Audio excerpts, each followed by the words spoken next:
السلام علیکم ناظرین، آج کے اس ویڈیو میں آپ کے ساتھ بڑی اپڈیٹ شیئر کرتے چلیں ناظرین۔ بسمہ معروف جو کہ پاکستان کی بہترین کرکٹر ہیں، انہوں نے آئی سی سی ویمنز ورلڈ کپ 2022 میں شرکت کے لیے دستیابی ظاہر کر دی۔ ناظرین، وہ کتنے عرصے کے بعد کرکٹ میں واپسی کر رہی ہیں، آئیے آپ کے مکمل تفصیل کے ساتھ آگاہ کرتے ہیں۔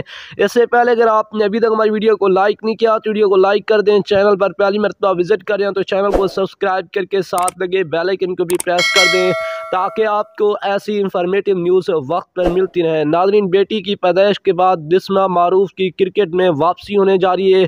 ناظرین، وہ گلوبل ایونٹ کے لیے قومی خواتین کرکٹ ٹیم کی سلیکشن کے لیے کراچی میں شیڈول وارم اپ میچز میں شرکت کریں گی۔ آئی سی سی ویمنز ورلڈ کپ 2022 کی سلیکشن کے لیے قومی خواتین کرکٹ ٹیم کے ممکنہ 36 کھلاڑیوں کا اعلان کر دیا گیا، جس میں بسمہ معروف کا نام بھی شامل ہے۔ یہ تمام کھلاڑی 10 سے 19 جنوری تک حنیف محمد ہائی پرفارمنس سینٹر کراچی میں شیڈول 7 میچز پر مشتمل صوبائی افریقی سیریز میں شرکت کریں گی۔ نیکسٹ ویڈیو تک ہمیں دیجیے گا اجازت۔ اللہ نگہبان۔